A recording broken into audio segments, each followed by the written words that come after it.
Hello everyone, my name is Eric Magidson and I want to introduce you to Oracle's VirtualBox as a means of learning, troubleshooting, and developing for or on other operating systems.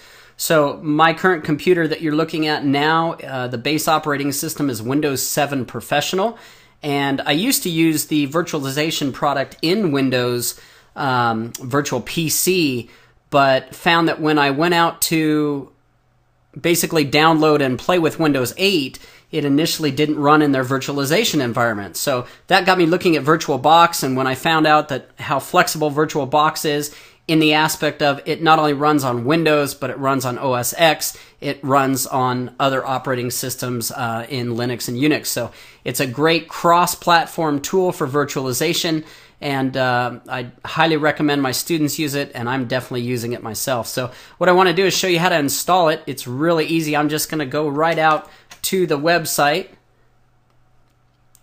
for VirtualBox, and here it is. I'm going to go to the downloads. So there's, like I said, Windows, OS X, Linux, and Solaris. I'm running this on a Windows 64-bit, so I'm going to grab that, and I'm going to download the file. Now, real quick, I'm going to go ahead and pause this video while it downloads the 88 meg file required for VirtualBox. All right, so as you can see right here, it has downloaded it. I did this before for the initial video.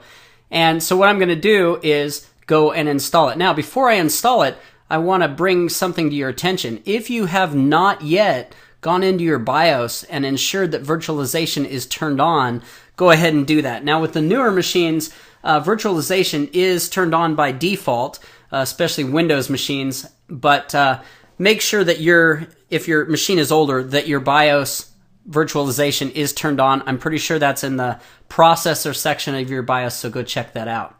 All right, so let's go ahead and do the install. I've gone ahead and fired it up from my download, so I'll get rid of that, and I'll say run. It's actually a pretty quick install. I'll say next.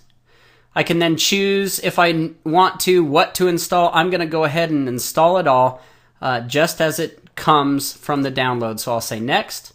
I don't like to have a shortcut on my desktop, but I will let it put something in my quick launch toolbar, and next. And I'll say yes. Now, as it installs, which it's going to do, since this is Windows, I'm going to get a couple security warnings here. So we'll look for those. It's copying the new files. So here's that, Windows security. I'm going to say always trust and install.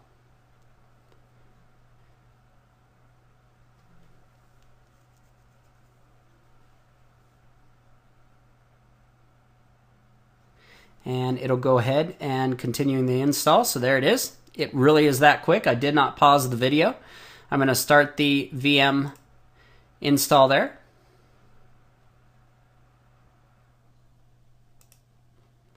So there's the install.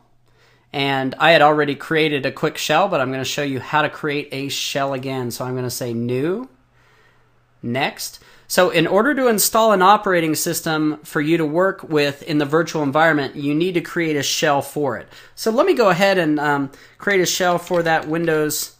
How about Windows 7 Professional? So even though that's the operating system I'm running, perhaps I want a virtual machine that I can play with, go and look at, change the registry settings, try things on. I certainly don't want to do that on my base operating system, mess it up, and have hours and hours of troubleshooting.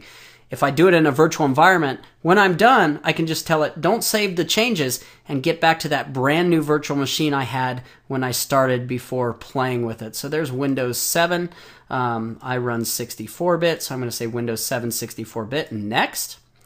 Now I can choose as much memory as I want. Since I've got a machine with 8 gigs of memory, I'm going to jack that up to a gig. Remember that memory is statically allocated to virtual machines, so when I fire up that virtual machine, that whole gig of memory is going to be used for it.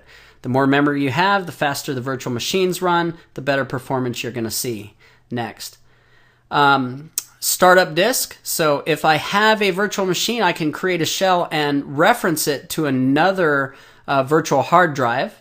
In this case, I'm going to just say next, as you would for your first machine. Now here I need to choose which virtual disk to create.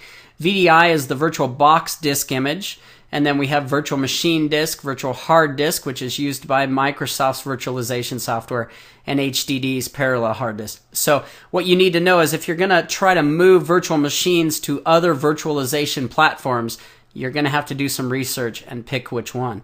Since this platform, VirtualBox, can be used on Unix, Linux, and OS X, I don't need to do anything but VDI, and I can move my virtualized machines back and forth to other base operating systems.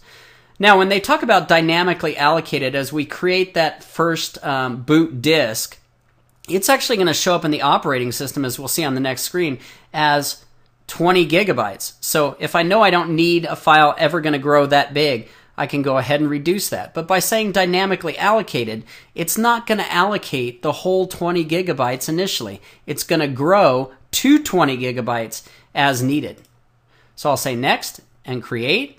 There's a quick summary. I'll say create, and I have my shell ready to go. In subsequent videos, I'm going to show you how to install different operating systems to VMbox to help you get started, have fun, and improve your learning.